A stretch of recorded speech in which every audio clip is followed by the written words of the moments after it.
Jo pensaria que estaria fent això. Estic a Roma a punt d'anar-me'n a la classe d'il·lustració. I per qui no hagi vist els altres vídeos, jo soc matemàtica i sempre he treballat amb les dades, intel·ligència artificial. Aquest estiu se'm va anar a la olla i res, que al setembre vaig anar a viure a Roma a estudiar art. De fet, jo sempre he volgut estudiar art. Abans d'estudiar mates vaig fer un any sabàtic de guia turística en un museu d'art, perquè estava entre la carrera de mates, ciències polítiques o belles arts.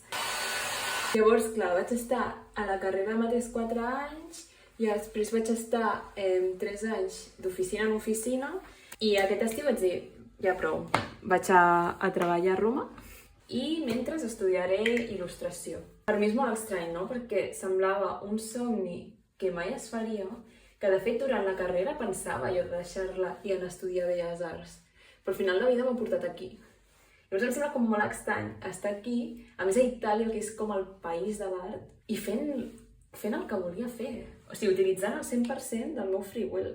El camí normal de la vida és vés a estudiar, treballa, casa't, fes fills, no? I jo, en canvi, ara he decidit com tornar enrere i començar a estudiar. I a la vegada em fa por, però a la vegada dic, ostres, que guai poder decidir 100% les meves accions i ja ser lo suficientment adulta com per no escoltar la gent del meu voltant.